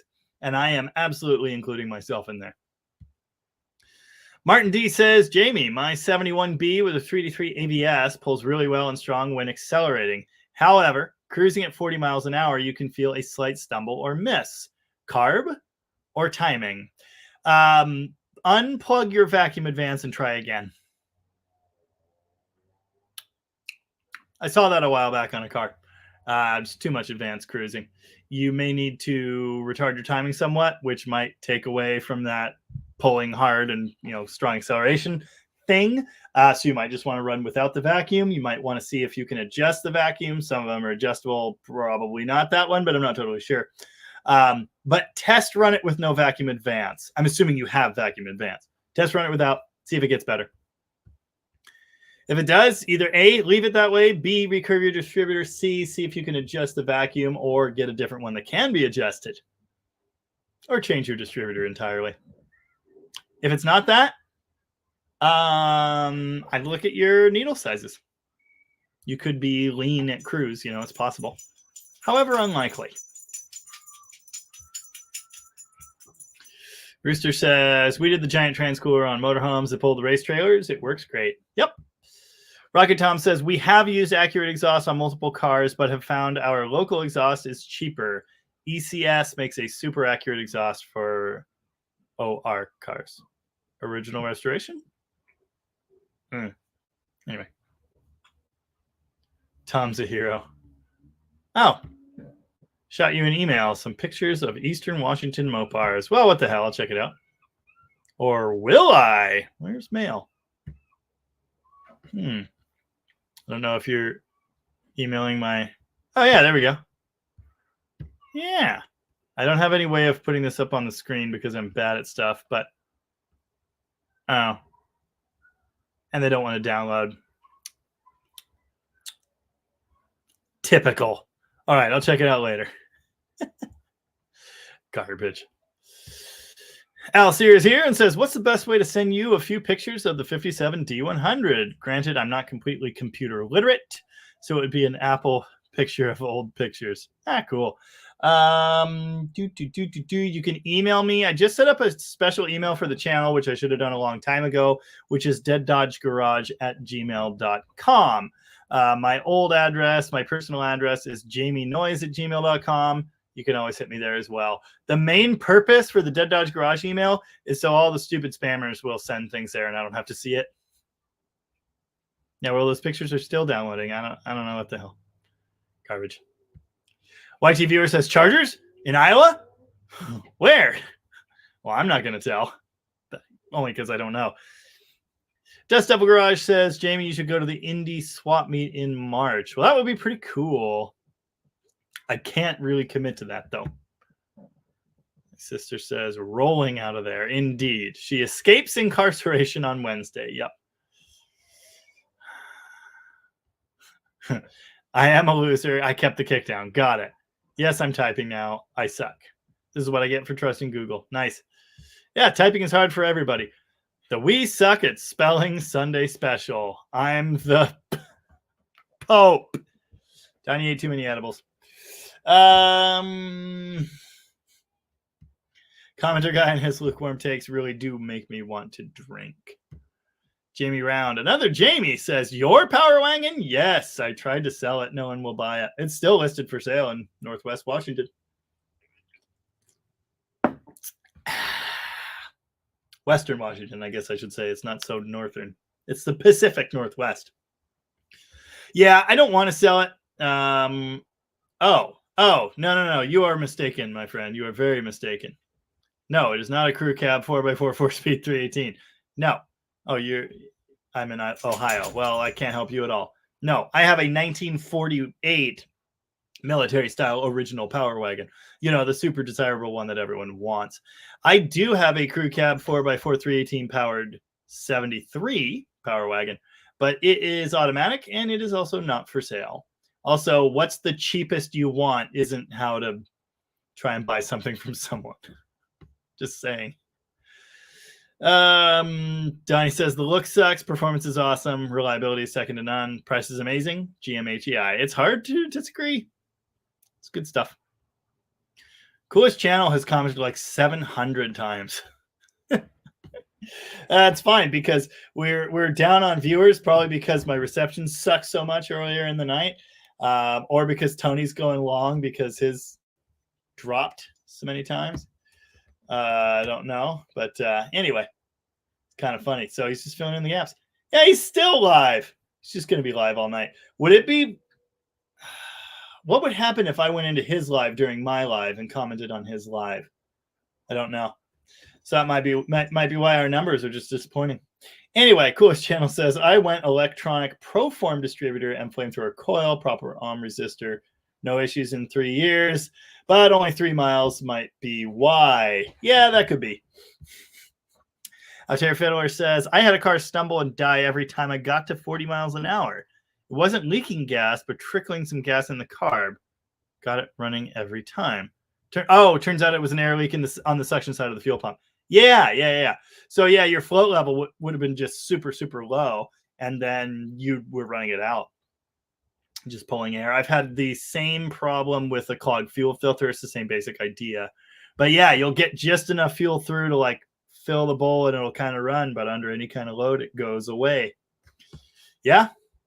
I wasn't thinking that for his situation because, well, obviously that wasn't the symptom, but it wasn't stalling or anything. It was, tons of power and everything. And it's just at a cruise that it does it. That's why I was thinking vacuum too much advance. OE. Yeah, I don't know why I didn't just automatically know that. Rooster says, I've met tons of cool Mopar guys and some real assholes too. Way more good than bad. Grandma said there's always one bad apple. Throw it in the ditch. Nice. Ross says the old Mopar performance distributor curve was really drivable in a big block. Cool. I don't have any experience with those. It's just so interesting. I've seen so many distributors with so many different curves. I mean, some of them are 18, 20-ish degrees. Some of them are 26, 28 degrees. And it's just like, different year, different application, whatever. I'm at a point in life where I'm just kind of recurving everything performance. I do have at least one Mopar Performance adjustable distributor, or it's that type. I think it's actually made by Summit now, but it has their adjustable curve kit in it, so it's kind of cool. I might test that in the Valiant. We'll see. I'm going to need some kind of ignition for it. So Dust Devil wants to know, did the Magnum engine start in 91 or 92? It started in 92 for the 318 and 93 for the 360, if I'm remembering correctly, and I often don't. I know for TBI. Where you at, dog? Zero. What are you doing? Quit blowing things up. He might be on an unsanctioned adventure. Anyway, they were staggered 1 year. Same when TBI was introduced. I believe 88, the 318 was TBI, and 89, the 360 was. Rooster said, Tom told me, but swore an oath with punishment of death. Yeah. My sister says, wait, you're selling the wagon again? No. Power wagon. My 1948 Power wagon. It's a pickup truck. Hello? No, we're not ever selling the Cornet wagon. Oh, for Christ's sake, people. I said Power wagon. Jesus. Dust Devil plays with squirrels. No edibles tonight, just pain meds. They're prescribed, people. Yeah, you're good. That's right, you better run. That's some dividing by zero shit. All Classics Restoration says, love Tony's videos, but his lives are kind of boring. I used to drop in his lives a lot way back when, and it just got to be where there are so many people in there, you just, my comments didn't get read enough times that I just kind of lost interest. And then after he started dropping into mine and watching my videos and stuff, I started dropping into his again, which is fun. So I dropped into his live like 10 minutes before going live. And he said, Dead Dodge Garage, what are you doing here? You got to go do your own live. And I was like, oh, crap, I got to go. Good stuff. Oh, the other thing was I dropped in his live way earlier. I don't know if how many of you guys caught this. Last week, I was in his live before mine, like maybe 20 minutes or something. And that was when he said that I'm like the best Mopar channel and he's not going to make Mopar exclusive guide videos anymore because I do it better. His live stream crashed like 5 to 10 minutes after I was there. And someone came in here to say, what did you do to Uncle Tony? His live crashed. We have you at the scene of the crime and we have motive. So I dropped in today and commented. And while I was still watching, his live crashed again. Just amazing. I swear it wasn't my fault, but maybe it was. Anywho. Good stuff. Oh, yeah. So, of course, the live from last week where he gave me that humongous, super cool compliment, it crashed and it was lost to the ages. Damn it. Oh, well. Maybe I could get it in writing if I asked nice enough. He said again that we got to get together and do a live, and I very much want to do that. I kind of need his people to call my people. I've tried. My people tried calling his people. His people seem to be busy. But, yeah, one of these days that's going to happen. Terra Fiddler says, I would like to see a video with a point distributor powering an HEI and or Mopar box. Everyone says it works, but nobody yet has shown it. The distributor will probably need to have the timing adjusted after, since it is said to fire 45 degrees off or something like that. I think it's just the rotor position that's different. I don't think it's actually I know you'll have to adjust the timing, but I don't think it's 45 degrees. As I understand, the rotor position between points and electronic is different, but that's fine. You can account for that. I have done it. I did it on a 1955 Plymouth Plaza straight 6. And the reason, flathead 6, the reason I did it was that car, it was a sweet running engine. It was a 12-volt conversion. It had a ballast resistor added. It worked great. I think it was an aftermarket coil. I can't remember. But it wouldn't rev past like 2,500 RPM. It just acted like it had a rev limiter, just stopped dead. And it was the weirdest thing. And this was some years ago. So this was the first time I'd ever seen it.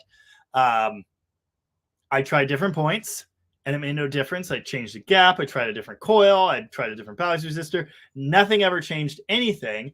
And for some reason, before I got to the actual culprit, I thought, maybe I'll try this electronic conversion. I've heard you can do it. I can't just get an electronic distributor for the flathead. So I'll trigger the module with the points. And I did it with the Mopar box. I have not tried it with the HEI. I was going to, but I read that you had to add the pull-up resistor and I didn't have a resistor. So I did it with the Mopar box instead. And it worked. It worked great. And it ran exactly the same. And then I changed the condenser and it was fixed. And the reason I didn't change the condenser right off the bat is because it was brand new. And I had no reason to think that would be it. But it was. Good stuff. But yeah, I don't know if I'll ever have cause to do that again, but I have done it. It does work. It's kind of weird. You know, you can trigger an MSD box with points too. That's true. Jamie Round says 73 was an awesome year. Yes, first year of the Dodge Crew Cab in that body. They had him in the swept line. They didn't make him in 72, and then they made him in 73. Dodge Crew Cabs are super sweet too. Sorry about saying on the cheap price wise. It's a normal thing to say here in Ohio nowadays. Yeah, no, it's funny. I just get I sell a lot of stuff, or I've tried. Comment on that in a minute. And I just get a lot of messages of what's the lowest you'll take? Dude, I listed an asking price. How about you make an offer? If you make an offer, I'll tell you where you're at. But I told you how much I want for it. So pay that much or tell me otherwise, and we'll figure it out from there. So I guess it's just a thing that bugs me a little bit. People come in going, what's the lowest you'll take? And it's like, that's not how negotiation works. You come in and say, would you take $800? Then I say, no, you're crazy, but I could do $2,000. And then, you work from that point. So yeah, that's just my take on that. Make an offer. But yeah, actually, and I can reveal to you because I will not sell that truck. I paid $200 for it, which is crazy. It had a rebuilt transmission. One of the diffs was rebuilt, I think. Or no, the engine and the transfer case were rebuilt. The transmission's bad. That's what it is. The radiator was stolen out of it. The floors are bad. The cab's really no good at all. The bed's not much better. I hope to drag that back here one of these years and get going on it. I just don't know. I don't know when. I got a lot of stuff to do. But yeah, $200. Saved it from the crusher. Good stuff. Oh yeah, we did that. Oh yes, Dust Devil Garage does have cool videos. He's got an awesome duster, the Knuckle Duster, which is super badass. I was lurking in your live stream last night, Brian, and I saw you put up that yellow Roadrunner, I think it was, with the side pipes and the the fat tires and such. That's cool. And I'm not a yellow guy either, but I'd still rock it. Reminded me of my Challenger quite a bit, which was also yellow. And that thing I was referencing a minute ago was this. I see that Barracuda is still for sale. Thing would be a dope daily. Why has no one jumped on it? Where'd you go now? Oh, you investigating chickens? Typical. I've had a couple of very seriously interested parties. I mentioned this last week. I've had a couple guys who are like, I'll send you a deposit. I'll be there this day, this and that. I'm all in. That's awesome. That's exactly what I'm looking for. It sounds great. And then both of them have found, I've had other offers that were BS, but I've had two guys that were super serious about it. And then both of them found my videos on YouTube and said, you know what? Never mind. Anyway, yeah, the ad is still up, but I am trading it to my brother for that Valiant. It's kind of a stupid deal, but I don't know. He offered and I got to thinking and yeah, I could do that. I have to give him cash and he's keeping his engine, which is just ridiculous. I don't know why I agreed to this. But his car has disc brakes, 8 3/4 sure grip diff, sway bars, front and rear, subframe connectors, brand new floors, headers, full exhaust that needs repair, but it has full exhaust. And obviously, it's a cool car. The interior is decent, it's livable, and I just so happen to now have a buildable 360 that needed a home. Now it has a home. So problem solving. So yeah, I need to take the Barracuda ad down. We haven't actually done the deal, but we are doing the deal. He's going to take the engine from the Valiant and drop it in his Fury, which is just the weird kind of stuff he does. I think that engine was actually already in his Fury once. And then he's going to make his Fury into an actual drivable, usable car again. And then he's going to, finish what I haven't done on the Barracuda: exhaust, brakes, steering, a radiator that works. He said I have to make the radio work, which is the craziest thing I've ever heard him say. I don't think he's ever had a working radio in any car, period. Outera Fiddler says 92 Ram Charger, two-wheel drive Canyon Sport has the good engine, also spiffy aluminum wheels. I have never heard of that model. Good engine meaning Magnum 318? Donnie says, talking about ignitions, doing sort of a spoiler. Eventually on my channel, I'm going to do a homemade AMC consisting of a 47 Chrysler Windsor, Ford inline 6300 A40D, GM HEI. Here comes the hate. Huh. Interesting. Very interesting. It's a conspiracy. Allegedly. Allegedly. Donnie says, now that I'm more comfortable, I wouldn't mind doing another live with you again. Yeah, cool. Let's do that. Actually, Rooster was just telling me that we need to do that. He also said that the three of us should do one. That just sounds insane. Rooster wants to be on again sometime too. We'll definitely do that. But he was on more recently, so I do feel like I should have Donnie on first. That just seems fair. Donnie also says, got to get going soon. Got to throw some ice on the old knee. Outera Fiddler says, I think any live is better with a couple of car guy buddies compared to just the main host. You get better answers with a panel. There used to be a show called Mac Yak with a full panel. Yeah, well, that's what Dust Devil Garage does. He always has a panel of guys, and it's all, no name nationals, Mopar channel guys. So yeah, that's pretty cool. And obviously I have guests on here from time to time. It can be a little challenging for me to balance a guest and the comments. And my big thing is I want to get through all the comments. So yeah, if you're saying just me is boring and repetitive, I understand. I get it. And obviously I like to have guests on here periodically. But not all the time. We got to mix it up.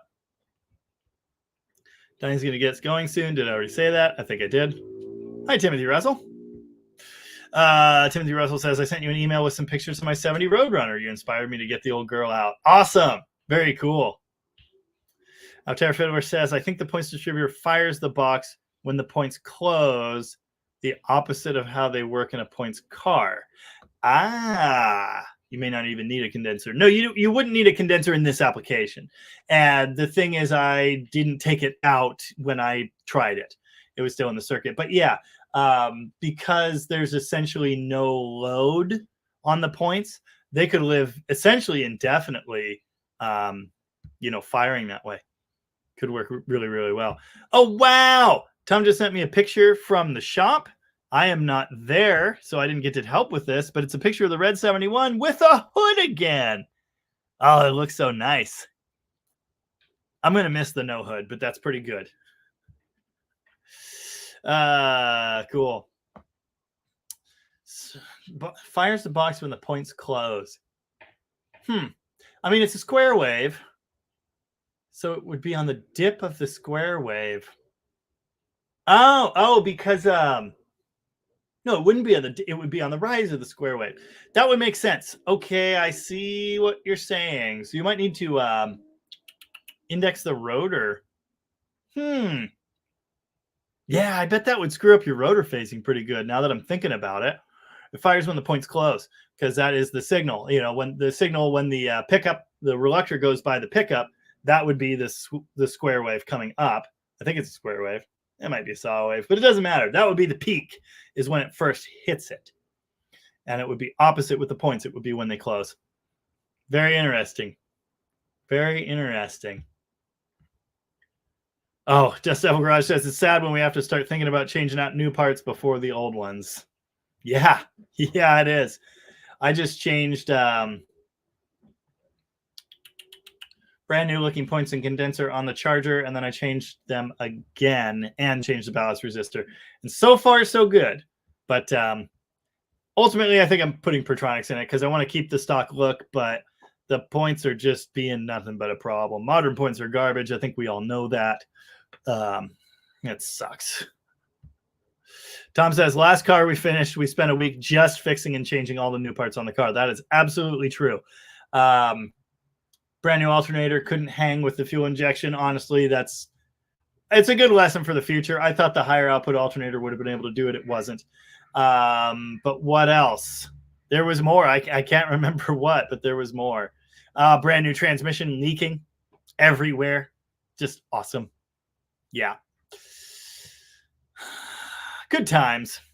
Mopar Dude dropped in and said, hello, DDG. Where's the boat? It's over there. I started out on the boat, but the Wi-Fi signal from my repeater is just garbage. Turns out my repeater is garbage. I'm going to smash it with a hammer, and that'll fix the problem. But I had to move back to the bar. It was good stuff. I even tried moving to in the yard right next to the repeater, and it still just, there was basically no video. It was terrible. Audio barely worked, so had to leave the boat. Maybe next time. I got to replace that thing. Dust Devil Garage says, I hate when people try to talk you down on the phone before even coming out to look at stuff.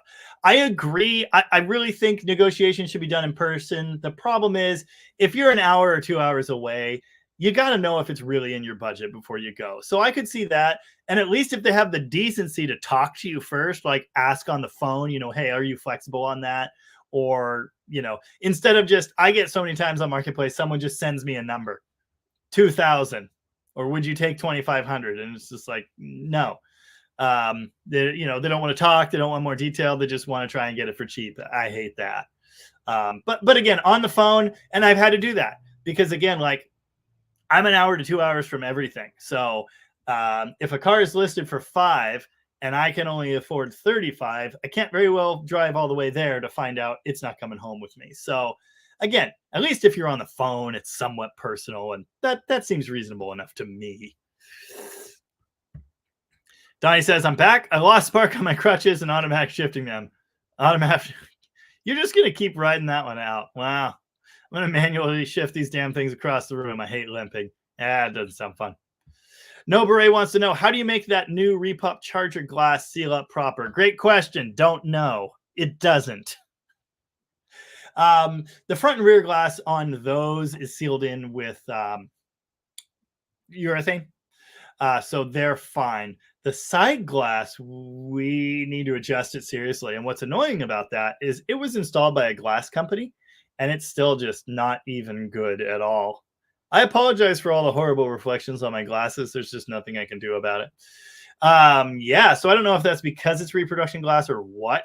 It's just bad. They're not sitting together at all. So I might have to try and fix them myself. We'll see how that goes.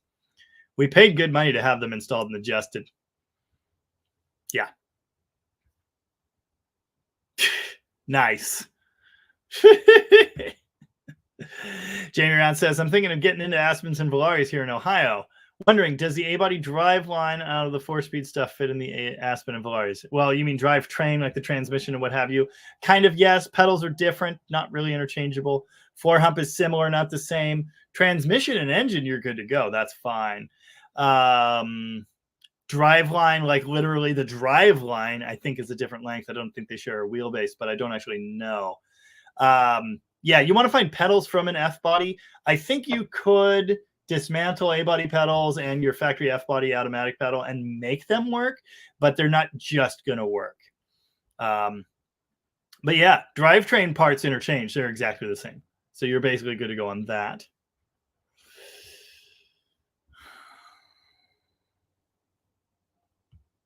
Rooster says, speaking of offers on cars, tell the story I told you. That wasn't today. That was yesterday. Was that today? No, it was yesterday. Was that today? I don't know what day it is. About my $870. No, it was yesterday. I'm telling you. $875 charger and that offer. Yeah. $875.70 charger back in whatever year that was, and someone offered 20 for it, or was it 15? Crap, I can't remember now. And your kid was like, why did you just take the money, Dad? Because it's worth way more than that. And I'd never be able to buy another one. Tom says, think I have a radio. Oh, that's cool. But he means like an actual radio. Not a factory one. Just Double Garage says, let's have all of us on a live together. Yeah, that would be fun. I'd like to do that. I know we talked about me joining one of yours one of these days. I'd definitely like to do that as well. Oh, it would be a party. It's just, yeah. You know, I've been watching you guys with 4 of you there. Blake. Yeah. It wasn't as hard to manage as I thought it would be. There's a bit of the talking over each other. That's the biggest thing to me, is just like managing everybody talking at once and getting questions around the group and stuff. Interesting, challenging, but yeah, seems relatively fun. That would be a party. Amy Harville says, watching you, Donnie, and Rooster together would be like watching a budget episode of Top Gear. Yes, we've covered this already. We've totally covered this. But in private messages, not in the live. Rooster says, no, it's the Three Stooges, Curly, Moe, and Larry. Oh, yeah, Speedo problem. Well, it's kind of my fault, allegedly. Yes, the brand new heater valve. Brand new rebuilt heater valve. It wasn't brand new. It was restored. It looked nice and it leaked. So we sent it off to have it rebuilt. It came back. It doesn't work. It doesn't shut off coolant flow. Oh, yeah. Mopar Dude says, anytime anyone asks me what my bottom dollar is, I always add 1,000 to whatever price I listed it for. Yes. Ends the conversation real fast. I always say, I listed it for $3,500 and I'd like to get that. But if you have a reasonable offer, I will listen to it. Or sometimes I'll say something like, that's not how negotiation works. Or, something of that nature. Or someone will ask me, what's the least you'll take? And I'll be like, not much less than my asking price, There's usually some level of sarcasm involved, allegedly. Kelly Smith says, oops, forgot it was Sunday. At least I showed up in time for the jam session. Unfortunately, I had to leave the guitar behind on the boat, and I got nothing. Ding ding ding ding ding ding ding ding. Do do do do do do do do do do do do. It's the best I got. Walter G says, is the K member from an M body the same as an F body? I don't know. Why is everyone coming in now? Did Uncle Tony just get off? Yeah. I think he did. Incredible. That's funny stuff. No, it's not a boat. I'm back at the bar. The boat thing didn't work out. The Wi-Fi sucked too much.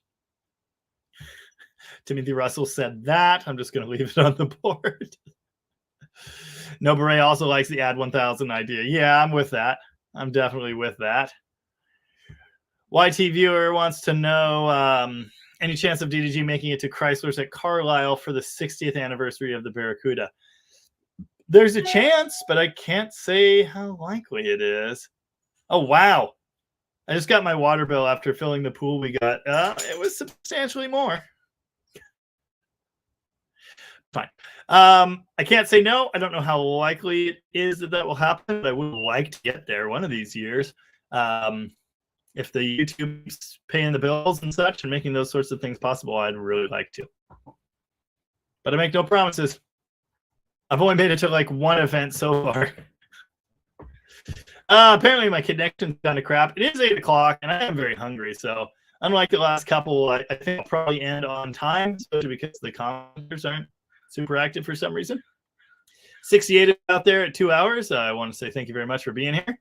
That's awesome. Rick Murphy says, Uncle Tony will chime in. I don't know. He just did a marathon streaming session. So he might have had to had a smoke nap. I don't know. But he's got another minute and a half. Kelly Smith says, oh, damn. I'll have to play my guitar then. Why is it now that the thing's not working? This is weird. I think it's because everyone's commenting at once. That's what's happening. Kelly Smith says, "Oh damn, I'll have to play my guitar then." Well, we'll just all be quiet and listen. Really? Did you see me disappear for a minute there? Man, this Wi-Fi just sucks. Kelly, you're gonna have to turn it up. I couldn't. Yeah, my hearing's not all that good either, so that could be a problem. Donnie's master. Oh, it's all happening. The internet's going down. Rooster's got to get to sleep. Daisy Rooster. For some reason, I'm not having any success putting comments up now, so I think it's probably just time to call it a night. But Donnie says the Fender Airmaster is a good budget guitar, and I totally agree. Rich Jordan says, "Ciao, take it easy." Snowmug wants to know my thoughts on.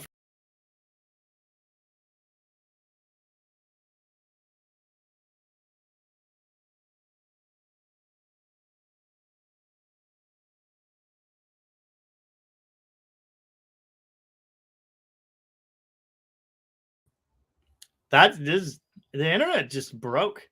The internet pooped an entire chicken. I don't know what happened. Strange stuff. Anyway, as you can tell, it's about that time. Yeah, it's no Guitar Garage tonight. Hey, it works again. First gen chargers are cool. They're more of gentlemen's hot rods than muscle cars. They're funky and unique. I like them. I think they're really cool. But I do prefer the 68 to 70. I sold my 66 for that reason. Oh, hi, other dog. That's Charlie. Hi, Charlie. Oh, Charlie knows what time it is. Have a great week, all classics. We'll see you later. Have a good night, Shop Cat. Take it easy. 10 p.m. in Oklahoma, turning into a pumpkin. That's a classic one. Have a good one, Bill James. See you later. YouTube is going to pay my water bill this month. Coolest channel will be there in 2024 with the 70 Monaco. Nice. 2 mo per dude. That's how we all figure a grand on top of the offer here in Ohio. Nice. Ohio.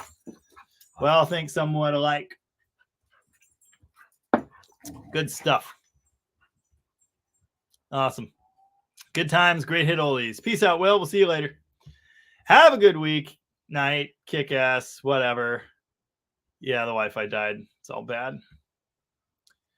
Have a good week, Timothy. Thanks for being here. Take it easy. Thank you. Never mind, just lost the internet on my TV. I think the entire internet just took a crap. It was really weird. The whole internet freezing up here in Ohio. Should be fixed now. I think I started a thing. All right, folks, I'm out of here. Duck out. Oh, yeah, that's hilarious. Our Terror Fiddler says, I remember the vintage article about the new 68 Charger. They said it makes the 67 Charger look like the box the 68 came in. Ah, it's so cool. Fire's burning up the Wi-Fi lines. All right, folks. Thanks for hanging out. I'm going to go find something to eat because I'm starving. Have a great week. And I'll see you all in the comment section. Bye-bye now.